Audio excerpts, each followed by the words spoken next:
Hello, everyone. I hope you can all hear me, and welcome to this webinar. We're still admitting a few people in from the waiting room, so I think we'll just wait a few seconds. And I really like that everyone is writing in the chat and saying hello from the country you're from. That's nice. This is an international webinar with diverse guests, so that's very nice.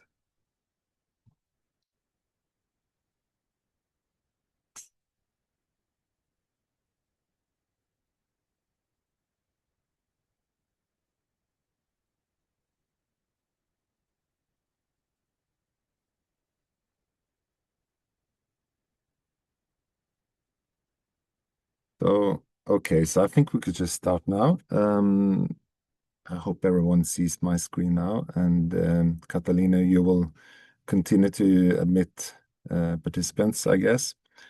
So, welcome everyone to this webinar, where we're going to present some uh, uh, research material from our project Pathways to Employment, which has the undertitle Supporting Youth in the Autism Spectrum in Overcoming Employment Barriers. This is here's a short description of the agenda today. We're going to do a welcome and introduction, which is what I'm doing now, and then the presentation of the research results, and then we're going to hear the really interesting parts from the experts, where we're going to have someone with autism and also a youth worker perspective, and we're going to hear something from an employer as well. And then we'll have a joint reflection and exchange and a Q&A at the end. And then we'll do a closing, and we all want you to have do the evaluation from this webinar to us. And just some practical information before we start. Everyone will remain muted during the session. We just have 1 hour, and we want to go through a lot of material. So if you have any questions, you can just use the chat, and we will try to answer your questions at the end in the Q&A session. And if not, if there's not time for that, we will try to answer you later. If you need captions, they are available, but only in English. And you will need to activate them yourself on the Zoom controls. So if you get up the control and press more, you can get up the captions choice, and then you can enable the captions. Also afterwards, as I said, evaluation link will be shared, and also presentations and more information about the project. So I hope that everyone also has gotten into the LinkedIn page to follow the project. And here is just a short introduction to what this is about. I'm not going to read all the text, but it's important that you know that it's a project funded by the Erasmus Plus program of the European Union, and the primary goal is to enhance the employability of young people with autism. And we also want to address and reduce significant barriers to employment, which autistic youth often face for employability. And the objectives is for this project, that is a 2-year-long project running this year and next year, with the main target of young people with autism up to 29. Where we want to identify barriers and competence gaps, develop an evidence-based training program, engage employers and youth workers across Europe, and to support long-term systemic change in this field. It's really important. And I just want to present shortly the partners in this project and the countries. I'm not going to say much about each, but just want you to know which part of Europe we're from. It's Kogui Hub from Spain, and we have Impact Hub Stockholm from Sweden, SPIR Oslo from Norway, which I'm representing, and we have the Rural Hub from Ireland, and Proportional Message, and I'm not going to try to pronounce the rest of your name, from Portugal, and ASCAE Impresa Sociale from Italy. And this is a really diverse partnership that brings a lot good stuff to this project. So I'm just going to end with the short purpose of this webinar today. So you're going to now hear from Sarah from Portugal, who's going to present the key findings from the transnational research report, which was the first part in the project. And we're going to discuss experiences from youth employers and youth workers. We're going to connect research with real-life practices and exchange perspectives on how Europe can improve inclusion. And in the project phase, we're now like on the phase where we're going to go from research to actual practice and develop the practical tools from this project. So this is a really exciting phase for us now. And I think that's, I'm going to end here. I'm not going to spend all the time for you because there are a lot of more interesting things coming up. So thank you so much.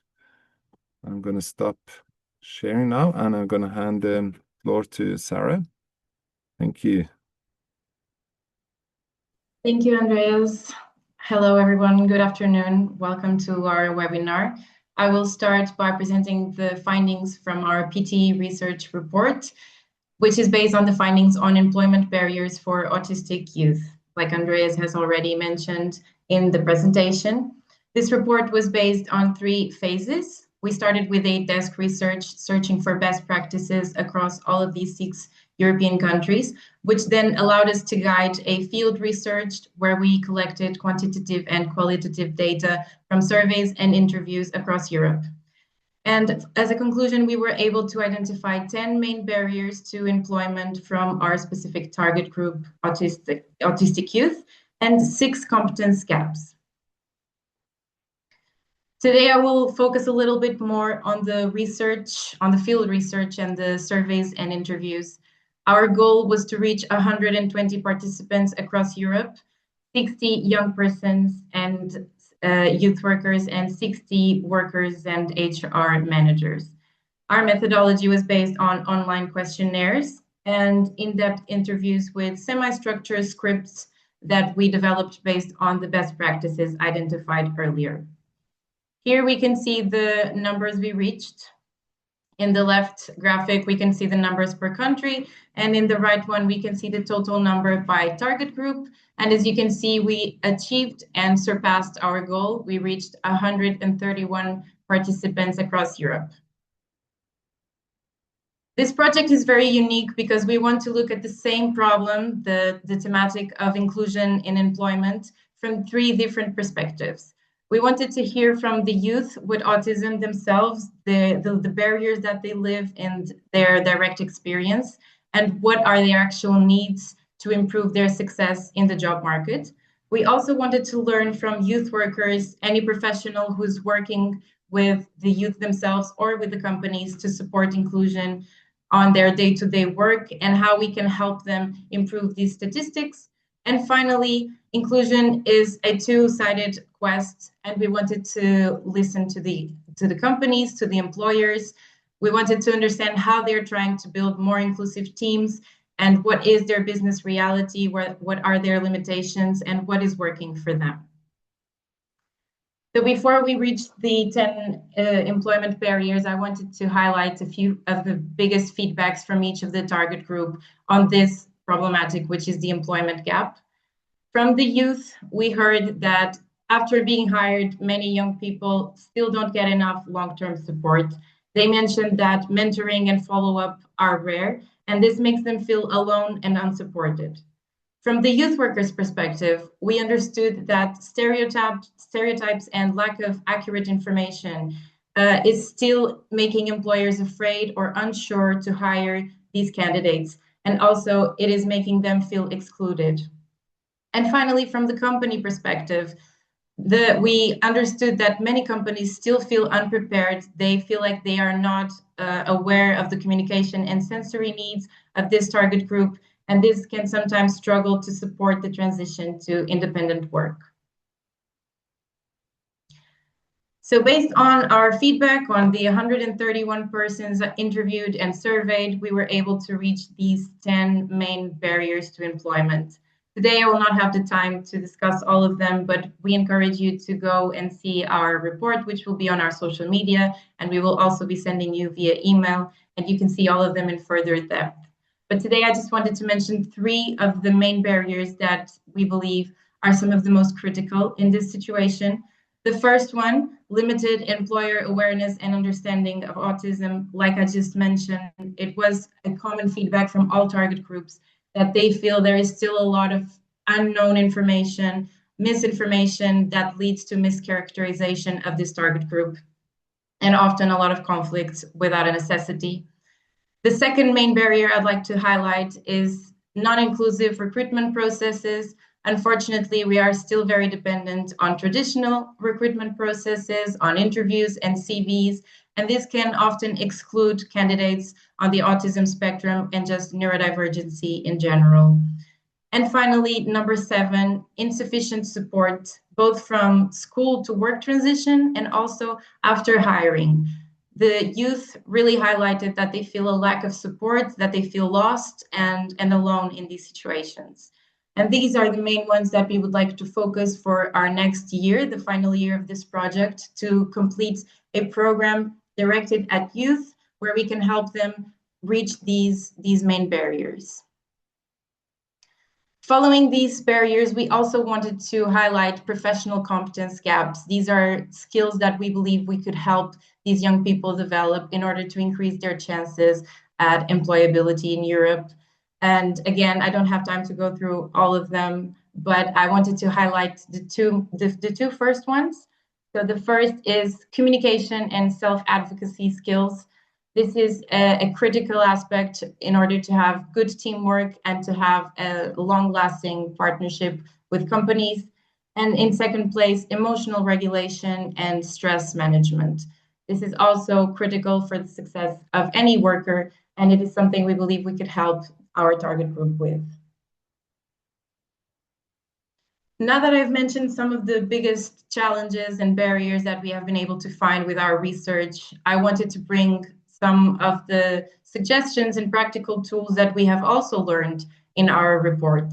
And these include, I will bring 4 solutions: inclusive recruitment strategies, routine and clarity, sensory-friendly environments, and mentoring and peer support. Obviously, there are many more, and as I've told you, you can read our report to learn more and follow us because we will be developing further strategies for our second project phase. But for today, let's start with inclusive recruitment.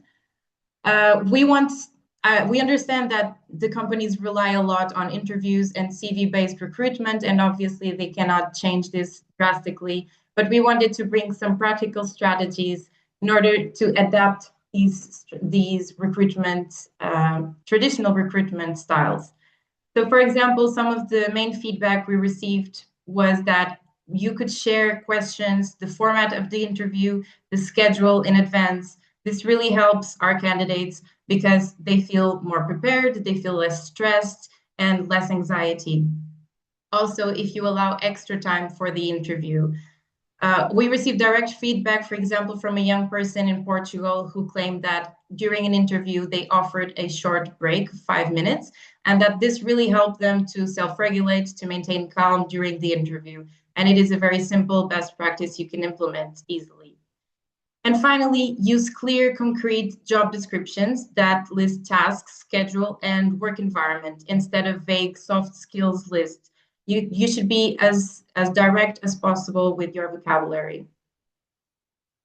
Our second suggestion is to implement routine and clarity to make work predictable through clear roles, routines, and structured coaching. The practical strategies for this include providing written instructions, visual checklists, and step-by-step procedures. We also learned about ABA-based job coaching, which is applied behavior analysis. This is a scientific method that we discovered through the Italian report. And in summary, it divides tasks into small steps and uses positive reinforcement. I will give a practical example in the next slide. And finally, give advance notice of changes. So if you're changing tasks, shift schedules, supervisors, if you could deliver this information in advance instead of on the spot, it would really help to prevent stress and prevent anxiety. For the practical example of this ABA job coaching, as I mentioned, this is an evidence-based method that teaches work tasks by breaking them into smaller steps and reinforcing success. So a practical example would be restocking a shelf at a supermarket.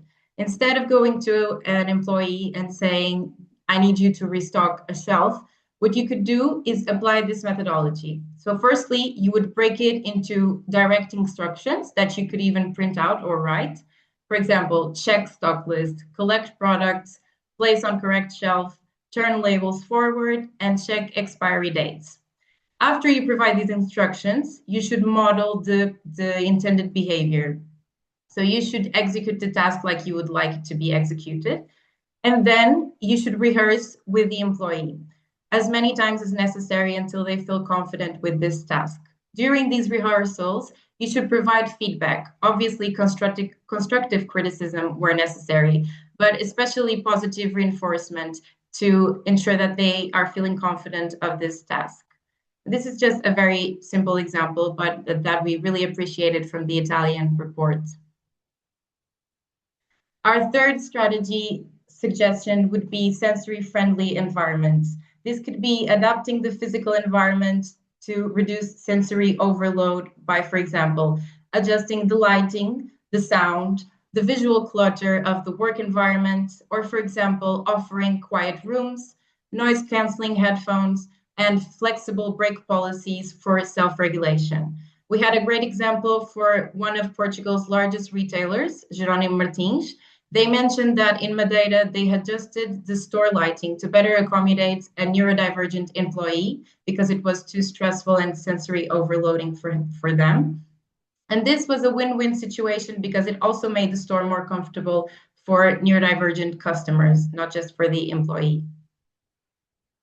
Finally, we believe that mentoring and peer support programs should be critical if you want to make your workplace more inclusive.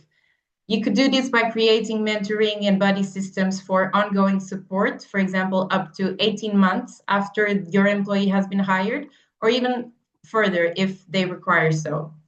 Some practical tips would be to pair a new employee with a trained mentor or trusted colleague, and to clearly define the mentoring role. The buddy should answer everyday questions and help with informal work rules, but it should not be seen as a supervisor or have these type of responsibilities. Therefore, you should always give a contact point from the HR resources in order for them to help solve any escalation issues that they feel they cannot solve by themselves. Another tip would be to plan regular short check-ins, so 15, 20 minutes weekly in the first month, and then evaluate with your employee as needed. I hope this has brought to you some practical experiences from our report, and we would now like to start our panel discussion with our amazing speakers. Today, we will have Olav from Norway. He has experience promoting inclusion of people with neurodiversity in the labor market. He works in the inclusion and diversity section of the welfare agency in the city of Oslo, and he's himself a part of a neuro minority. We also have Nina and Lars Munter from the European Health Forum. And Nina is an experienced psychotherapist. She is specialized in fostering emotional resilience, relational depth, and avoidance-based therapeutic practice. And Lars is a network builder trained at the University of Copenhagen, specializing in cross-sector collaboration, health communication, and trust. He is a network director and a domain expert in storytelling. I will start our debate session with Olav. First of all, I would like to welcome you, and if you would like to introduce yourself to the audience, and then we could start with the questions. Yes, hello. My name is Olav. Thanks for giving me the opportunity to speak to you today. In this historic day in Norway, I have to mention that half an hour ago, the Norwegian Parliament voted to incorporate the Convention for People with Disability into Norwegian human rights law. So this is a big historic day. I'm here to talk a bit about myself and my own journey. I'm 38 years old. I'm an autistic adult. I have also always been very motivated to and career oriented. I always tried my best to get a job, and especially a meaningful job that I like. I taught myself both technical skills and social skills, but just as with many other very motivated autistic adults, one of the big challenges that I have faced is autistic burnout. So I have a history with pushing myself too far, and this has happened a few times, and I've gotten severely burnt out from it, which is something that can happen to anyone, but autistic people are very there's a high likelihood for us autistic people, but thankfully I have managed to find a balance in my own life through a fairly long employment journey that I can only give you some highlights from it.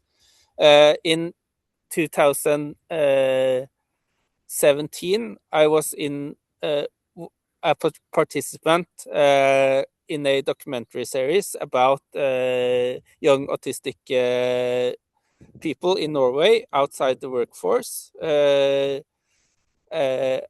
that I was there after one of my burnout periods, and that process ended up with me getting a fairly traditional IT job. But the thing I discovered that I was actually more interested in workplace recruitment and inclusive recruitment than working just an IT job. So that is what I have been trying to work with the last few years, and thankfully I have gotten an opportunity to work with inclusive recruitment for the city of Oslo. And our goals are definitely align heavily with this project, and we have seen a lot of the same both challenges and opportunities that you have. So we are very excited to continue working with you and with other partners to create more opportunities for autistic adults in Oslo, and also helping them in the transition from school to work, where we know there are still large challenges. And the education system in Norway has generally a good reputation, but we see a lot of autistic students fall through the cracks, and they don't always get the support they need and deserve. So we're working towards bettering that. So that's a bit about me, and you'll hear more from me later. Thank you so much, Olav. Actually, I wanted to grab your input and ask you these first questions, and then we can go from some final questions with Nina and Lars. Specifically from your experience, could you let us know some of the best practices that have actually made you feel included in your different workplace experiences?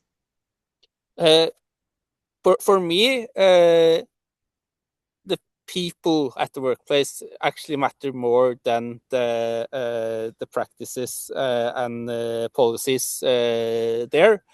But of course, practices and policies are important, and especially it's important that they are not excluding people.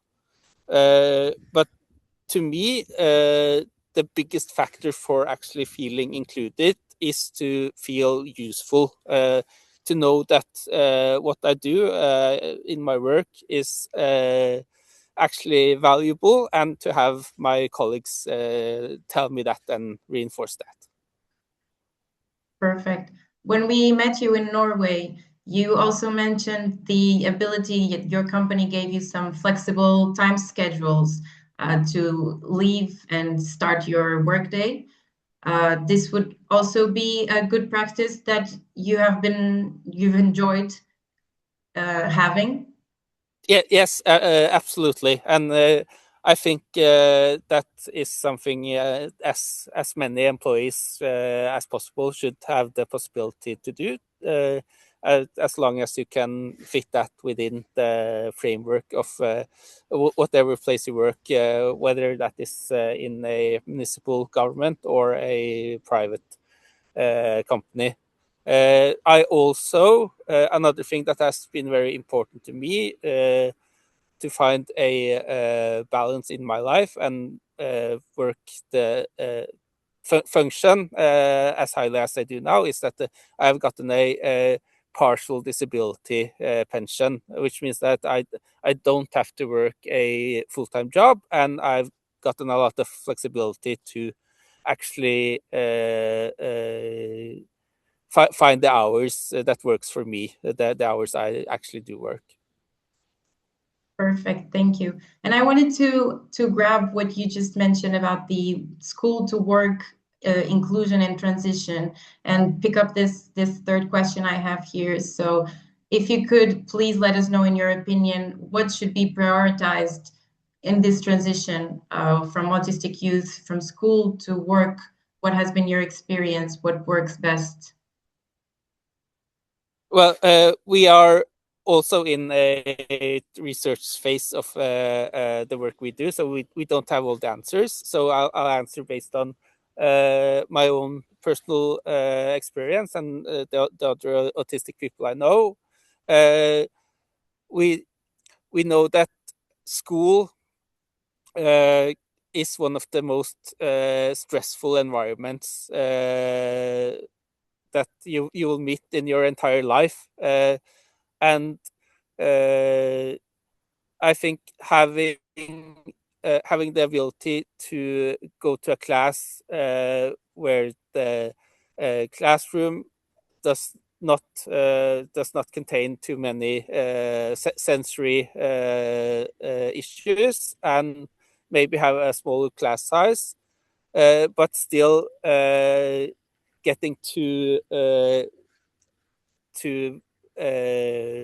learn at your level. I think that's very important. And the other very important thing is to get good counseling and career counseling, and preferably for autistic students to get career counseling from someone who actually knows autism and the challenges that autistic students and autistic adults meet. Thank you. Thank you so much. We'll get back to you then with the final question. I would just now like to introduce Nina and Lars. Thank you, Olaf. So Nina and Lars will present a short presentation for us. Nina, I will stop my sharing.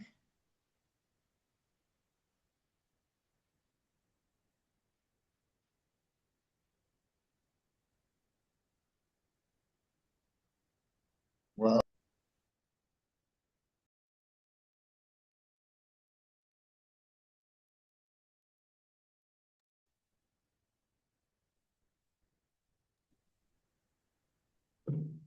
you can start when you feel prepared. Thank you.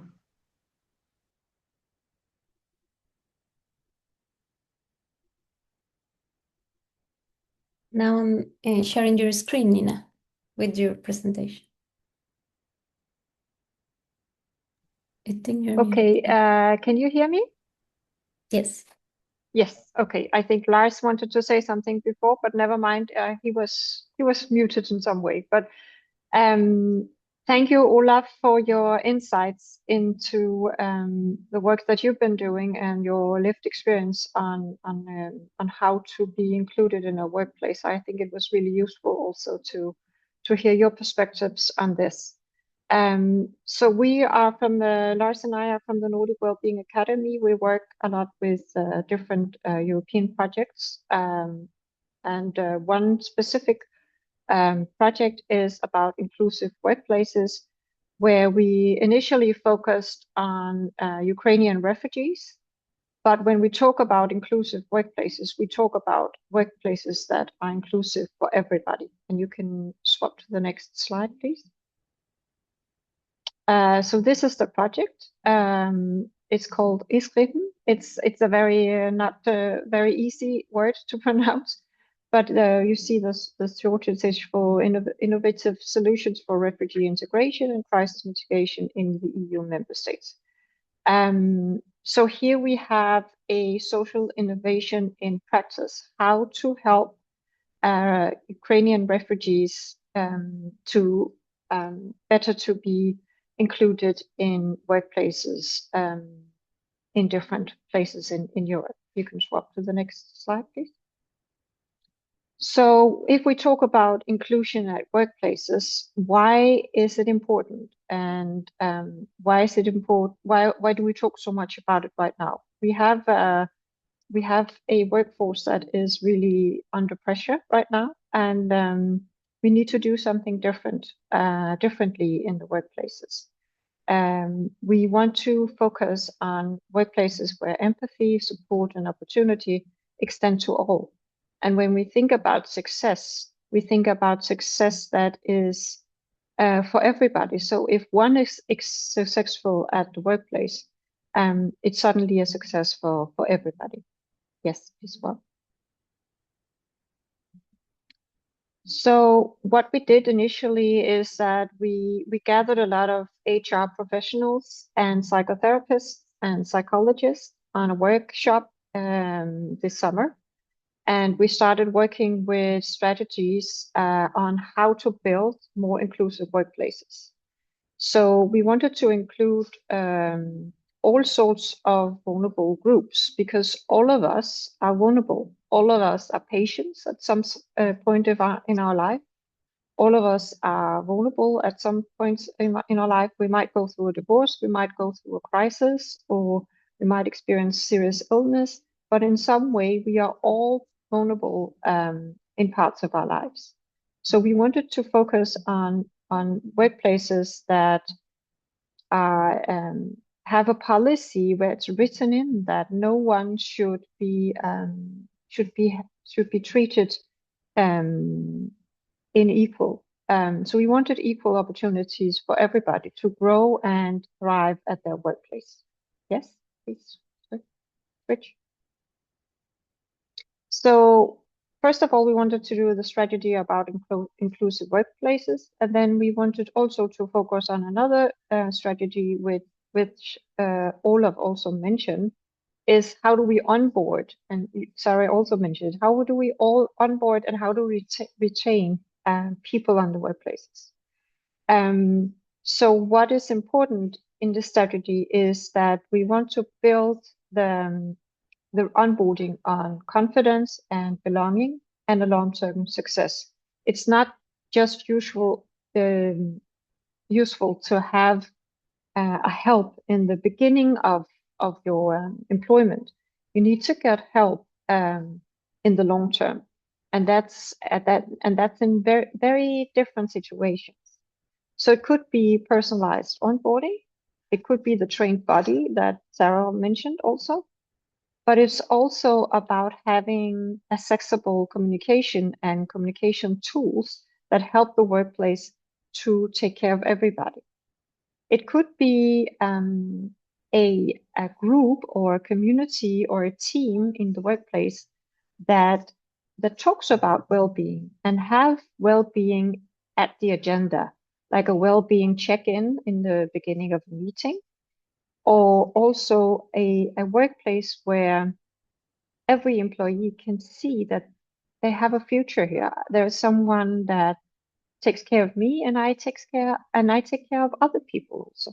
So I'm useful and I'm meaningful in this workplace. What I'm doing here is meaningful for everybody, also for me. Yes. So the key elements that we wanted to focus on in a workplace like this is that a workplace should foster empathy. It should be the beginning of how are we together as a workplace? How do we belong together as a team? How can we create safe spaces for each other? How do we teach ourselves and each other to self-regulate? Because we know that sometimes all of us can be overstimulated. We can have a feeling of over-sensory input. All of us might need a break. We all know that time in the middle of the afternoon where everybody is kind of tired after the lunch. So how do we help ourselves having a work day that is good for everybody? So these are some of the key elements that could be a part of an inclusive workplace. So when we talk about the reframing emotional challenges, when people are together, there will be emotional challenges. It's a part of life. It's a part of being together with other people. But when we talk about emotional challenges, we could reframe it into talk about, okay, there's a learning here. How can I meet you better, and how can you explain better to me what you need from me? So having some of these difficult talks and reframing them from not being difficult talks, but talks that are useful for everybody because it's a learning opportunity. So the coaching skills in the workplace is a very important key element. Yes? So when we talk about being safe at work and feeling that we have an emotional safety, these are some of the key sayings or comments that people from the workshop that we did initially said. So I won't read them aloud, but you can see them here on the screen. That that some of them also have to do with the stuff that I talked about before. That we have to acknowledge that being a human being is also being a human being that have feelings, and feelings are okay. It's not necessarily something that we talk a lot about at workplaces, but if we're better at talking about that, it's a part of us, it's a part of the work environment, this can be better and more safe for everybody to be a part of. Yes? But it demands a little bit of the leaders. It demands some of these skills that these are also comments from participants in our workshop. So one of the leadership skills is validating. So validating when someone has a request or a need as the first response to an interaction. That is very useful in order to be a regulating partner or conversation partner for somebody. So in practical terms, it could sound like, okay, so I come to my my manager and say, this is the workload is too much for me. And validating this and saying, okay, this is, I hear what you're saying. It's not that's not good. How can we plan around it better? Do you have any comments on that or any reflections? And what can I do to make this better for you? So hearing the person's needs and also asking them for any ideas they might have. So also being aware of different relationships. So when we talk about, for example, a buddy system, of course, it's good to have a practical buddy once you are in a new workplace. A buddy that shows you around, shows you where different things are, but you might want to have a two-buddy system. You might also want to have a buddy that's that shows you the more social stuff. This is the lunchroom. This is where a lot of people have their lunch. These are some of the places that you can go for a break, etc., etc. So you can actually have buddies that have different tasks, also according to the competences and the skills that the different colleagues have. Yeah, and change. So when we talk about the principles that are coming from emotion-focused therapy, which is the way that some of these therapists are trained, that we had the initial workshop with, we want to talk about how emotional well-being is good for all employees. So when it's based on these principles, this is good for everybody. Yes.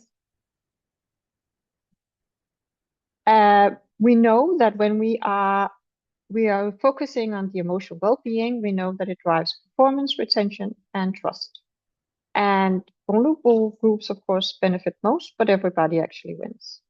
And also, when we focus on this, we also build a culture of belonging and psychological safety and resilience. Yes.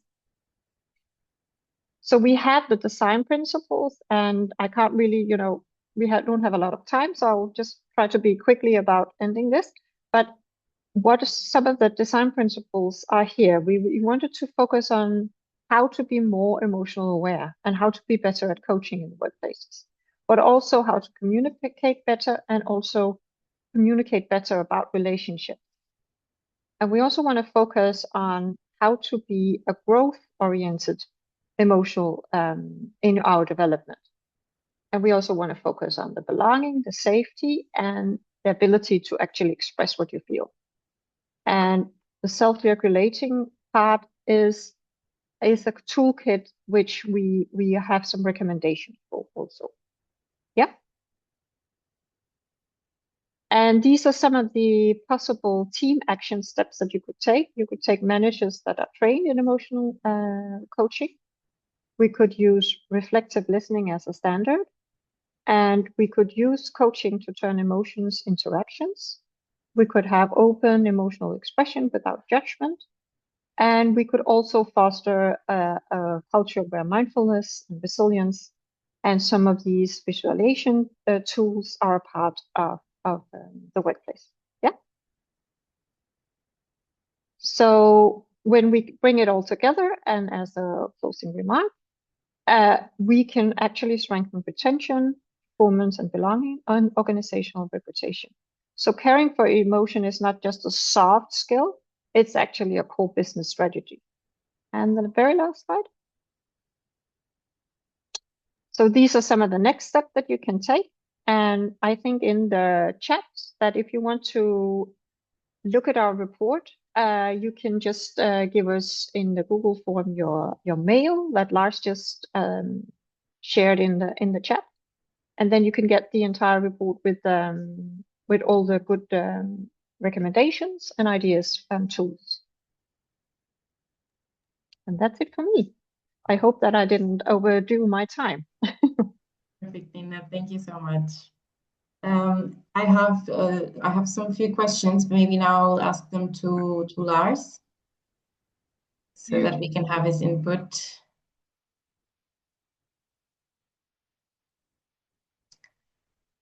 So picking up, thank you so much for your presentation and work. It really aligns with our project as well. Picking up on this, I wanted to ask, what kind of training or preparation you think is most effective for the colleagues and managers? Like Olaf was saying, it's a lot about how the team accepts and includes these employees. So in your perspective, what kind of awareness or training sessions work better? Yeah, I'm sorry, I'm going to answer because Lars has difficulties with his sounds. I think, as I mentioned before, that having the ability to see each individual as an individual with a lived experience of whatever they have. So of course, when we talk about neurodiversity, there's of course different things that could be good to know about neurodiversity. It could be the energy level, as Olaf really mentioned, is a key element also. Think about when you wake up as a neurodivergent. I have ADHD myself, so I know what I'm talking about. You don't necessarily wake up with an entire field, a powerhouse. You might have 80% where people who are neurotypical will wake up with 100%. So in order to be good at working with your job, you have to sort of align your energy level within the day. So if you're able to have small breaks, if you're able to break up the task that you have in different smaller tasks, it's really useful. And a lot of talk, a lot of explanation where you just talk is too much. It's overwhelming. So visuals or icons or lists, something that's visual is really useful. And also, yeah, be curious, ask questions. How do you prefer this? What would you like? Where do you like to sit? How is the lighting for you? Like you would do with somebody else also. So this is also our point in when we talk about Ukrainian refugees, for example, they might have a PTSD diagnosis they come with, but they might also have different perspectives on what they would like in a workplace to feel safe. So it's all about being human. It's all about being curious on the individual that sits in front of you. Yeah. Perfect. Thank you. Thank you so much for those inputs, both on what the autistic youth could do and what the employers could do. And on that topic, we also noted from our report that there's a constant and significant lack of self-esteem on the part of these young people. So I wanted to ask if you have some tips or experience on how companies can also support to develop their confidence and their resilience in the workplace. Yeah, I would say that being aware of giving people tasks that in the beginning that you know that they can master. So they get a sense of empowerment and they get a sense of, okay, I can do this. Even though this is a bad day for me or my energy level is really low, I can actually still do this. And then you can, from that point, build up and make it more, maybe more difficult or more tasks, but start with something that you have an idea about that this would be a success, and then build up. Thank you. That's a great suggestion. I was checking the time, and in order to not steal a lot of time to the audience, I think I will go to one of the closing questions for you and Lars, if he can manage the audio, I hope. If not, if you could respond for him, and for Olaf as well. So I had these top 3 concrete actions you would recommend companies to implement in order to improve inclusion. Maybe for some company that has no experience, or if they're starting and they want to be more inclusive, from all of you, if you could give me one of the best inclusion action they could implement, be it flexible work or training for the staff, either of the perspectives. Maybe we could start with Olaf and then Nina and Lars. Yeah, I agree with so much of the things Nina said, and I think one of the most important things she mentioned was the need for long-term support. To see work inclusion and inclusive recruitment as a long-term process, and even though we have a very well-developed work inclusion sector here in Norway, we front load it with in the early parts of the recruitment process, but especially neurodivergent and autistic adults need long-term support. Perfect. Thank you, Olaf. And Nina and Lars? Yeah, I can see that Lars is writing in the chat. So I would say that mm, a training in being more emotional aware about not being afraid of asking questions, or be curious, or say, okay, so what do you need? What could be good for you? How can I be the best leader for you? How can I be the best colleague for you? And of course, in times where that talk is an okay talk to have, during a nice break, or something. Maybe not the first day where people are, overloaded with information and input and all that. But being curious, and I think that actually goes with all the new employees at a place. Being curious about their life situation and how they would thrive on a workplace, and therefore I have a little bit of, I think we should consider this as people showing up at work with the lived experience that they have, whatever they might have of neurodivergency or PTSD or whatever life situation they come from. We should meet everybody with curiosity, but also with a little bit of humility, and say, okay, so who are you and what do you need to thrive on this workplace? And I think if we have workplaces that did this more, I think we would feel better at work, actually. Thank you. We also got a lot of that feedback, that it's always a personalized approach is the best one, not a one size fits all. Yeah, and exactly. Lars, I don't have access to the chat. If you could say what Lars. Okay, I would be. can read them if you want them, Sarah. Lars says something about training, and to remember that just as you cannot become a good swimmer, as long as you stay on land, you have to try. Yeah. Okay, thank you. Thank you very much. Because of the time, I think we could open the floor to the questions if we have any questions on the chat. If not, we could also reply to the final closing question. Let's maybe stop the sharing.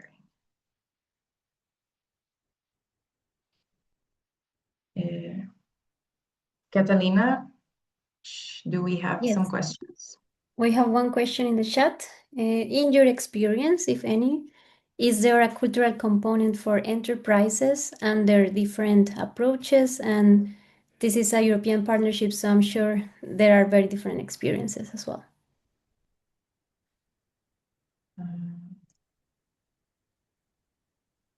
I could try to answer that.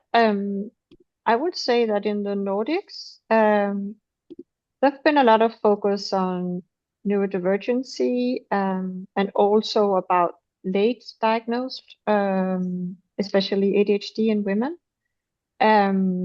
So I think that there's a lot of focus on how to be better in workplaces at including everybody. I don't know so much about the Southern Europe, but maybe some of you guys from the Southern Europe might answer that.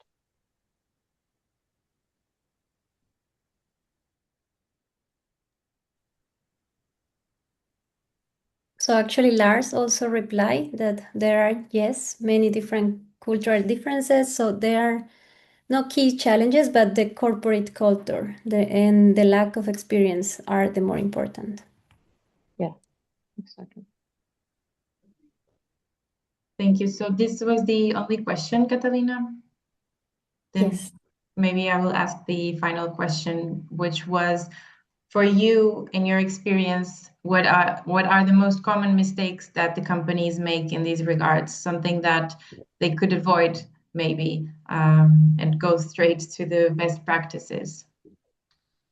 Maybe Olav, do you have something you feel like it's common that companies still fail at and are exclusive? It's it's a very hard question to answer, and now I'm answering based on me working for a city and for a municipality, and I also think there's big cultural differences between the private sector and the public sector within a single country. But I think the biggest mistake many companies and large institutions and governments make is to think that the model employee is a normal employee, and they don't value differences enough. Yeah, I would agree with Olaf. And also, as Olaf said in the beginning of his presentation, that the lack of help in the long term is one key failure, I think, both for the workplace but also for the new employee. So taking care of employees and having a framework that actually sets people up to meet and talk about their well-being could benefit everybody. But it's important to have an eye on each finger to take care of the employees at your workplace. So having a framework that helps this, I think, is really important. Perfect. Thank you so much for your contributions. I'm so sorry that we have this problem with Lars's audio, but thank you, Lars, as well, for your presence and the chat responses. And added to, we are quite well on schedule, so I will just show a quick questionnaire for the feedback of this event, but we will also send it via email once we send the certificates. And please leave your comments and suggestions for improvement for future events, and we would love to invite you to our future projects.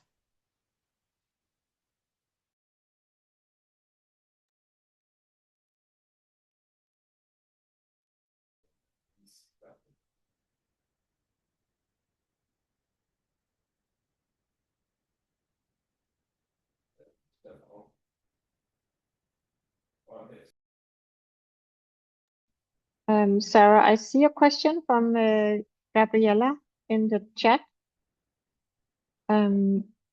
So yeah, so the possibility that people might be afraid to ask for help, I think it's a very key element also. And therefore, I think it's so important, and that's why I also mentioned to have mentors in plural, maybe.